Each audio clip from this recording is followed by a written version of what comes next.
नमस्कार मेरे किसान भाइयों, मैं आपका दोस्त विट्ठल और आप देख रहे हैं गौलखड़ा ऑर्गेनिक एग्रो। तो दोस्तों, जैसा कि आप जानते हैं कि हम समय समय पर खेती से संबंधित वीडियोस लेके आते हैं और इसी श्रृंखला में आज हम लेके आए हैं आपके लिए गेहूं की वैज्ञानिक पद्धति से खेती।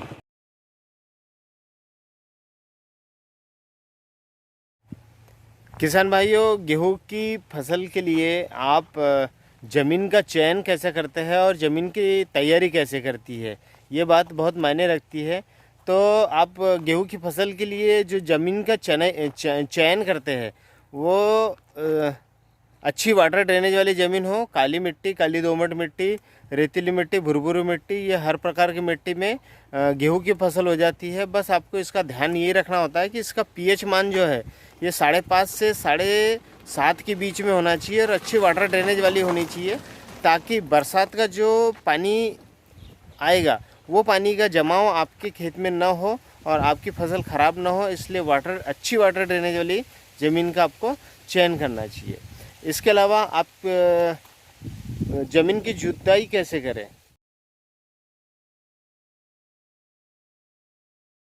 किसान भाई, गेहूं की बुआई से पहले ज़मीन की अच्छी तरह से इसका प्रिपरेशन कर लें। आप ज़मीन में कम से कम 2 बार इसका कल्टीवेटर चला दीजिए। जब आप देखते हैं कि इसमें बड़े बड़े ढेले हैं तो आप इसमें पाटा चला के इसको समतल कीजिए, फिर रोटावेटर चला के ज़मीन को समतल कर दीजिए। इसके अलावा बुआई से पहले आप ज़मीन में उचित नमी देख के इसकी बुआई करें।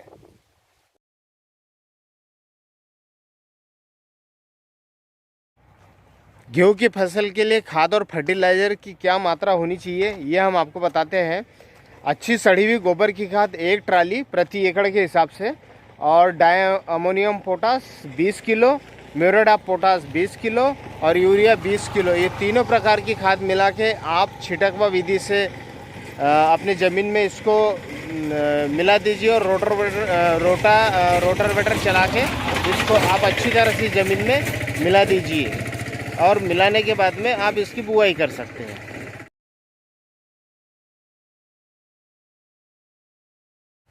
प्रति एकड़ अच्छी उपज के लिए किसान भाई बीज दर जो है 40 किलो प्रति एकड़ का बीज दर रखें, तो इसमें आपको अच्छी उपज मिल सकती है।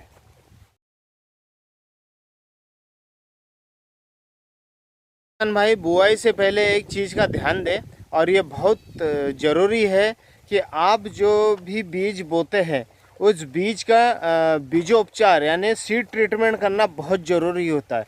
तो ये एक अहम हिस्सा है आपके फसल चक्रण का।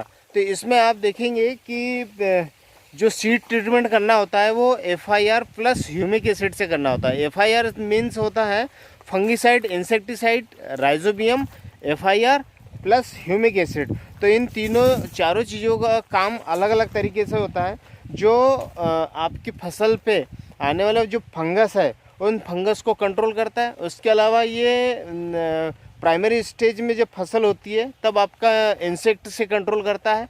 उसके अलावा राइजोबियम और ह्यूमिक एसिड जो है आपके बीजों का जमाव अच्छा करता है, आपका जर्मिनेशन परसेंटेज को बढ़ाता है, ज़्यादा से ज़्यादा बीजों को अंकुरित करता है, जल्दी अंकुरित करता है। और उसके अलावा ह्यूमिक एसिड जो है आपकी जड़ों की ग्रोथ अच्छा करता है, वाइट रूट्स का डेवलपमेंट अच्छा करता है। उसके अलावा फसल की जो पत्तियां होती है उन पत्तियों को बड़ा करता है, और बड़ा करने के बाद में उसके अंदर क्लोरोफिल की मात्रा होती है, क्लोरोफिल को बढ़ाने का काम करता है। तो आप इस चीज़ का नज़रअंदाज न करें कि सीड ट्रीटमेंट को आप नज़रअंदाज न करें, ये एक अहम हिस्सा है फसल का।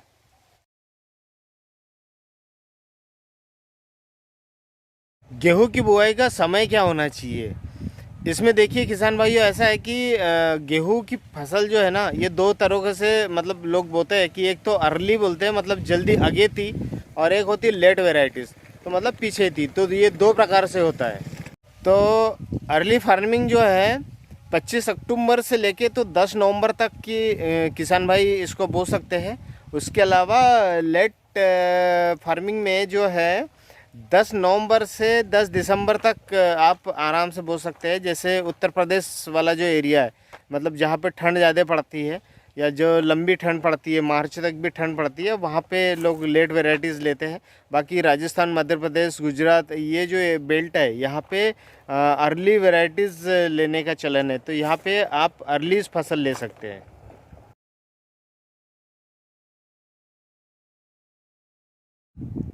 वैरायटी की बात करते हैं तो हम पहले बात करते हैं लेट वैरायटी की। एक्चुअली लेट वैरायटी में श्रीराम सुपर 111, श्रीराम सुपर 333, पूसा 3226 और एक है 1124। तो ये 1124 वैरायटी जो है ये पिलर अथवा रेजिस्टेंस है, जिसमें कि होता नहीं है। उसके अलावा ये भी वैरायटियाँ जो है पिलर अथवा रेजिस्टेंस है, इसमें आता नहीं है।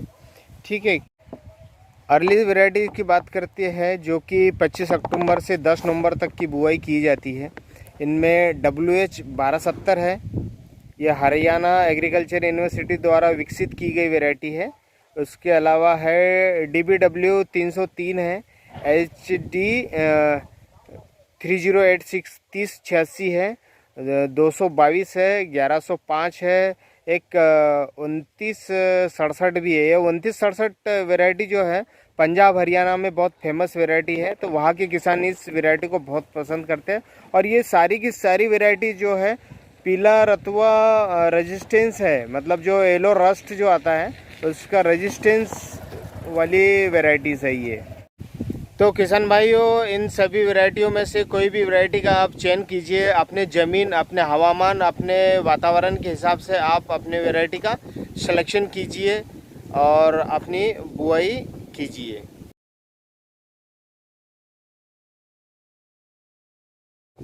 गेहूं में सिंचाई की बात करते हैं तो गेहूं में सिंचाई जो है 4 से 6 सिंचाइयों की ज़रूरत पड़ती है। एक्चुअली जो हल्की ज़मीन होती है वहाँ 5-6 सिंचाइयों में काम होता है, और वहीं पे जो भारी ज़मीन होती है वह 3-4 सिंचाइयों में भी एक अच्छी पैदावार ली जाती है।